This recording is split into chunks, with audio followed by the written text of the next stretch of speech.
I used to believe that the people who loved you would at least flinch when you fell. That was the lie I held on to the longest. My husband didn't flinch. He stepped back. And my best friend, the woman who had been in my life since the 7th grade, who held my hand at my father's funeral, who stood 6 inches to my left when I said my vows, she covered her mouth. Not in horror, in something that looked a lot more like relief. I didn't understand it then. I do now. My name is Vera. No, wait. I need to start further back. Because none of what happened makes sense without the part I kept quiet for almost 2 years. The part where I found out I was pregnant and decided, for reasons I'm still untangling, to keep it to myself for a little while longer. The test was on a Tuesday. I remember because I had back-to-back virtual meetings and I kept the bathroom door locked between them, sitting on the edge of the tub with the test face down on the tile, not ready to look. When I finally flipped it over, there were 2 lines, pink, faint but there. I didn't scream, I didn't cry. I just sat there while my laptop pinged in the other room with a calendar reminder, 11 o'clock check-in with my husband's sister. And I thought, not yet. Not yet for any of it. My husband and I had been trying for 14 months. We'd done 1 round of medicated cycles. We'd read the books. We'd had the quiet, careful conversations about timelines and expectations. And somewhere in the middle of all that, something had shifted between us. Not dramatically. Not in a way I could point to and name. Just a gradual cooling, the way a room loses heat when no one tends the fire. He had stopped asking how I was feeling. He had started sleeping on his side of the bed, like there was a line drawn down the centre. He was present the way a piece of furniture is present, there, but not really adding anything to the room. Still, 2 lines. I made myself a cup of decaf that morning and sat at the kitchen table watching the backyard. We had a bird feeder my mother had given us. He'd never refilled it.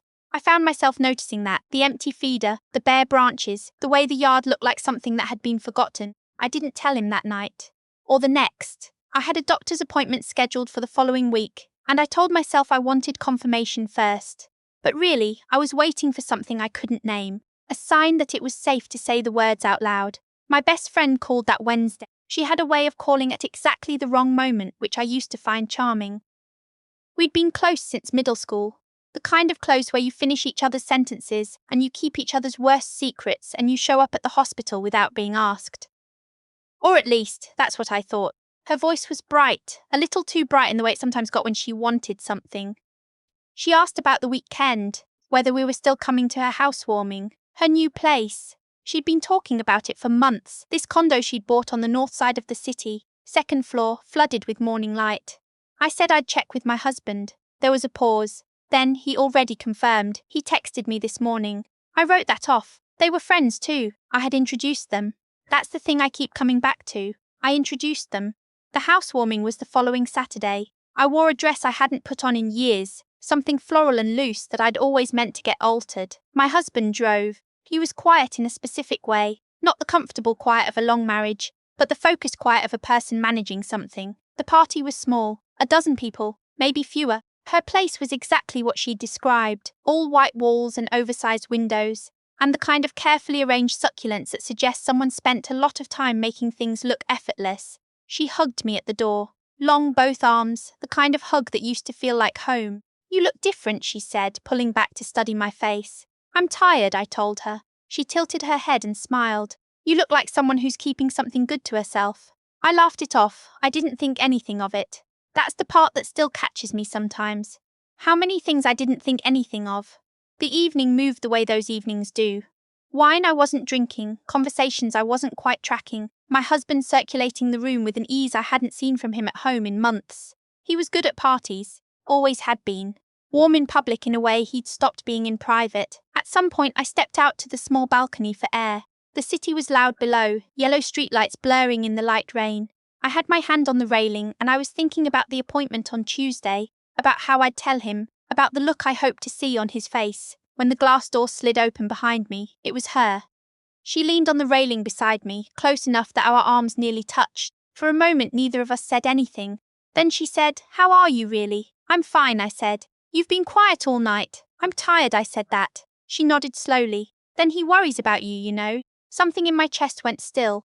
"What do you mean?" He mentions it sometimes. That you've been struggling. That the whole trying to get pregnant thing has been harder on you emotionally than you let on." I looked at her. "He talks to you about that?" She didn't answer right away. Just looked out at the street below. He doesn't have anyone else to talk to. I went back inside. I found my husband near the kitchen and I said I wasn't feeling well, that I wanted to go home. He said fine. He said it the way you say fine when you mean something else. We didn't talk in the car. When we got home, I went upstairs, changed out of the dress, lay in bed in the dark. He didn't come up for over an hour. The next morning, I found a notification on our shared tablet. A message thread I wasn't supposed to see. He'd logged into the wrong account, or thought I was still asleep, or miscalculated something. I don't know which, but there it was. His name, her name. Timestamps going back 6 months. I didn't read all of it. I read enough. The word she used in a message from 3 weeks prior was unhinged. He hadn't corrected her. I put the tablet down. I went downstairs. I made coffee I didn't drink. I stood at the kitchen sink for a long time, watching the neighbour's dog cross the yard. I had 2 lines on a test upstairs, and my husband was calling me unhinged to my best friend, and I was standing in my kitchen at 7 in the morning, trying to decide what I knew and what I could prove, and what to do with any of it. I took screenshots, every message I could find. I emailed them to myself from an address he didn't know about, something I'd made years ago for a newsletter I'd since forgotten. I deleted the email from the sent folder. I turned the tablet off and left it exactly where I'd found it. Then I made an appointment with my OB and didn't tell anyone. The following week confirmed what I already knew. 8 weeks, the doctor said. Strong heartbeat. She printed a photo and handed it to me, and I sat there holding a small black and white blur and trying to feel something uncomplicated, which turned out to be impossible. My husband didn't come to that appointment. He didn't know about it. I told him I had a work thing and he said okay without looking up from his phone. I want to be clear about something. I wanted this baby. I had wanted this baby for over a year. That was the part they tried to use against me later. The idea that I had manufactured something, that I had performed symptoms, that I was, in the word she had chosen, unhinged. What I actually was paying very close attention. I started keeping a record. Not dramatically, no spreadsheets, no colour-coded timeline, just a notes app on my phone, locked behind a separate passcode. Dates, times, things that were said. The way he lingered near her at the housewarming. The way she'd called twice that week, both times when he happened to be home. The messages I'd photographed. I also started noticing things I'd dismissed before. How she always seemed to know details about my life that I hadn't shared with her directly. How she'd asked casually 2 months earlier whether I'd considered that maybe the fertility issues were psychological. How she sometimes laughed at things I said in a way that landed slightly wrong. I had thought she was just socially awkward.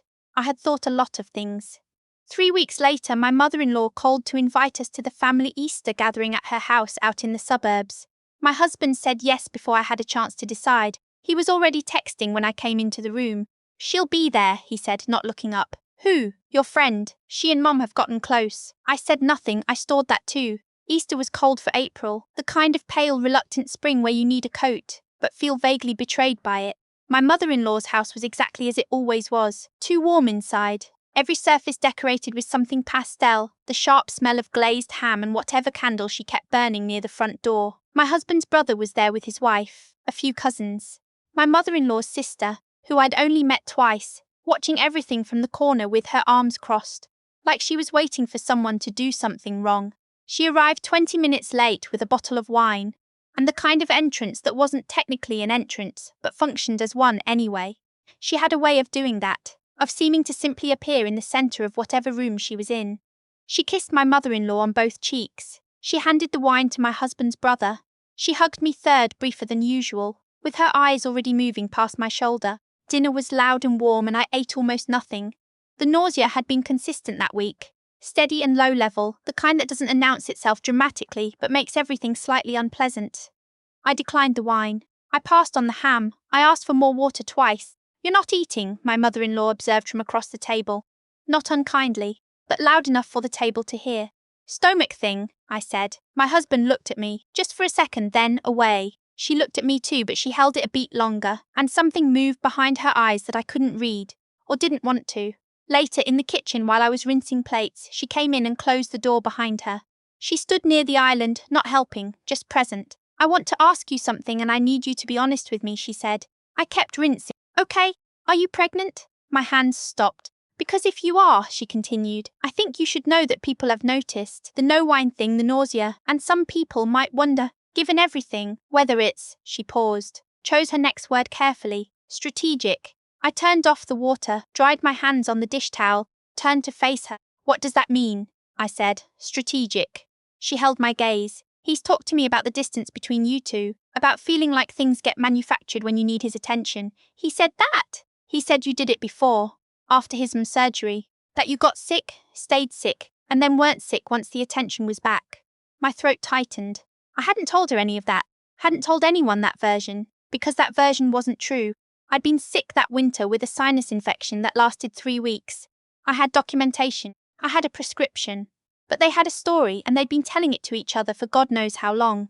I left the kitchen, I found my coat. I told my husband I needed air and went out to the back porch. The yard was dead and brown, the sky that particular shade of white that means there's no weather, only waiting. I sat in one of the wrought iron chairs and breathed. He came out 10 minutes later. You okay? He said. No. He sat in the chair across from me. He looked in that moment like someone I used to know. The version of him from before. The one who used to leave notes on the coffee maker, who laughed easily, who reached for my hand in movie theatres. I missed him. Even then, with everything I knew, I missed him. Are we going to talk about it? He said. About what? About the fact that you've been lying to me. I looked at him. I haven't been lying. He leaned forward, elbows on his knees, and said, if you're pregnant, I need you to tell me the truth. Not perform it for me. Actually tell me. My chest went hollow. I am pregnant, I said. 8 weeks. I have a printout inside my purse. He looked at me for a long moment. Something moved across his face that I couldn't name. Then he said, that's convenient. The word hit like hand, flat and certain and impossible to mistake. I stood up. He stood up. We were on the 3rd step from the top of the porch stairs when he put his hand on my shoulder. Not gently, and I stumbled. My ankle caught wrong. I went down the side of the stairs, my hip taking the impact on the bottom step, my elbow hitting the concrete path below. I remember the cold of it, the hard specific cold of concrete in April, and then I was on the ground looking up at the pale white sky. From the sliding door above I heard her voice. A sound, not a gasp, not a question, not oh my God, a sound like air being let out of something. My mother-in-law was the one who called 911. She at least did that. The ER was fluorescent and loud, and I was very still inside all of it. A nurse asked me questions, I answered carefully. A doctor came in with an expression that was professionally neutral in a way that told me something before she said a word. She said the pregnancy was still viable. She said there was some concern about the impact and they wanted to monitor me overnight. She asked how I fell. I said I tripped. That night, alone in the hospital room while my husband made calls in the hallway, a different nurse came in to adjust my IV. She was older, steady-handed, and she took longer than she needed to. You have bruising consistent with a lateral fall, she said, not looking at me. The pattern doesn't match a forward trip. I didn't see anything. She finished adjusting the line. Then quietly, there's a process here, for documentation, if you ever want to use it. She left. I lay in the dark and thought about the notes app on my phone, the screenshots, the dates and times. I thought about the receipt I'd found in his coat pocket 3 weeks earlier, which I'd photographed and then pretended not to find. A charge from a flower delivery service, to an address that wasn't ours, on a date that was her birthday. I thought about the ultrasound photo in my purse. My baby was still there. Still in there with a heartbeat, in a hospital room where no one was coming to check on me. At 2 a.m, I texted my cousin, the only person I trusted completely, the only one outside of all of this. I said, I need you to come get me in the morning. Don't tell anyone, please. She replied in 4 minutes. I'll be there at 7. I was discharged the following morning. My husband was asleep in the chair in the corner. I signed my own paperwork, collected my things, and walked out while he was still sleeping. My cousin was idling in the pickup lane. She took one look at me and didn't say a word, just put the car in drive. At her apartment, she made me eggs and sat across from me while I ate them. I told her everything, all of it, the messages, the housewarming, Easter, the stairs. Her face stayed very still the whole time. When I was done, she said, okay, tell me what you need. I needed a lawyer. I needed a doctor's appointment. I needed someone to go back to my house and get the tablet, which still had the messages in the backup folder even if he'd delete them from the thread. She did all 3. By noon, she had the tablet. By 3, I had an appointment with a family law attorney the following morning. By 5, I had a voicemail from a victim's advocate at the hospital who had flagged my case for follow-up. Apparently the nurse from the night before had made a report. He called twice. I didn't answer. She didn't call at all. The attorney was a woman in her 50s, with a calm that felt load-bearing, the kind of stillness that comes from having heard a great deal of terrible things and choosing, anyway, to be useful. I laid the evidence on her desk. The screenshots, the photos of the flower receipt, my notes from the past 3 weeks, the ultrasound, the nurse's report. She read everything. Then she said, the messages plus the fall plus the medical documentation, that's a pattern. And patterns matter. We filed a protective order that afternoon. The following week, my husband tried twice to tell a mutual friend that I had gone off the deep end. I know because the friend called me confused, asking if I was okay. I said I was. I also forwarded him the screenshots and asked him to keep them, just in case. What I hadn't anticipated was her. She posted something that Tuesday, on the small lifestyle blog she ran, the one with the aesthetic photos and the soft focus captions about wellness and authenticity. The post was about friendship and loss, about loving someone who becomes unrecognizable, about the way some people create chaos and call it connection. She didn't use my name, she didn't need to. I read it once, sitting at my cousin's kitchen table with both hands wrapped around a mug of tea. Then I closed the tab, then I made a call. The detective assigned to the case was thorough and did not seem surprised by anything I told her. She said, already spoken with the nurse. She had the hospital's report. She asked me a series of careful, specific questions, and I answered all of them. She asked if there was anyone who had witnessed the fall. I thought about my mother-in-law's sister, the one with her arms crossed, watching. I called her that evening. She answered on the second ring. I asked if she had seen anything on the porch steps at Easter. There was a silence, then she said, I saw him put his hand on you. Before you went down. She said it simply, like it was a thing she'd been waiting to say. Will you say that to the detective? I asked. Another silence, longer. Yes, she said. I will. She gave a statement 2 days later. The detective confirmed the timeline matched what I'd described. The protective order was already in place. Criminal charges were filed the following week, assault resulting in bodily harm, with the pregnancy as an aggravating factor. Both the hospital and the detective's office had flagged the case. This wasn't a matter of him said, she said. There was documentation. There was a witness. There was a pattern. He didn't post anything. She kept posting, pivoting to gratitude content, photos of coffee cups and morning light, captions about choosing peace. The comments started shifting around day 3. People who'd followed her for years started asking questions. Someone found the public record of the protective order. Someone else found, and shared, a screenshot of the message where she'd called me unhinged. I didn't participate in any of it. I had stopped watching. My cousin found me a sublet in the next neighbourhood over, a 1-bedroom on the second floor of an old house, wood floors, a small kitchen with good light. I moved in with what I could carry and bought the rest second-hand. A kettle, a lamp, a rug that didn't match anything and was exactly what I needed. The civil case moved slowly, the way legal processes do. The criminal case moved faster than I'd expected. He entered a plea. His attorney was good, but the documentation was better. The judge, reviewing the protective order hearing, used the word deliberate. I didn't need to hear that word, but I won't pretend it didn't matter.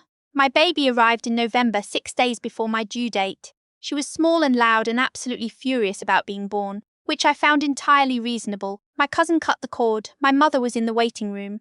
The room was small and fluorescent, and nothing about it was what I had imagined, and it was exactly right. I named her myself. No one had input. That was new, choosing something without negotiating it. And I didn't realise until I was filling out the paperwork how many things I had negotiated away over the years quietly, to keep a peace that was never real. She slept in a bassinet beside my bed that first night. I lay awake watching her breathe, the way new parents do, half afraid and half in awe and wholly unprepared. The room was quiet. Outside the window the city moved without us. Inside it was just the two of us, in a room that was ours. I thought about the nurse who filed the report. About my mother-in-law's sister, who picked up the phone. About my cousin, who was there at 7 in the morning without asking why. About the women in the follow-up support group at the hospital, who talked about what it felt like to be disbelieved, and what it felt like after, and how the after was different from what they'd expected. I thought about the blog post she'd written, about the word unhinged, used to describe a person who was simply documenting what was true. The week before Thanksgiving, I opened a blank document on my laptop. I'd been thinking about it for a while. Not a blog, not a post, nothing public. Just the whole story from the beginning, written down in order without omission, a record. I wrote for 3 hours. I didn't cry, I didn't pace. I sat in the small kitchen with the good light, and the kettle I'd bought for $12 at a thrift store, and I wrote every single thing I could remember. From the Tuesday I found the test to the November night, I lay awake watching my daughter breathe. At the end I wrote, "They thought silence was the same as ignorance. It's not. Sometimes silence is the sound of someone paying very close attention." I saved the document. Then I sat back and looked at the window, where the sky had gone grey with coming snow. In the bassinet across the room, my daughter made a small specific sound, Not a cry, just a sound like she was checking to see if I was still there. I was. I told her so, and I thought that right there was the only thing that had ever been convenient about any of this.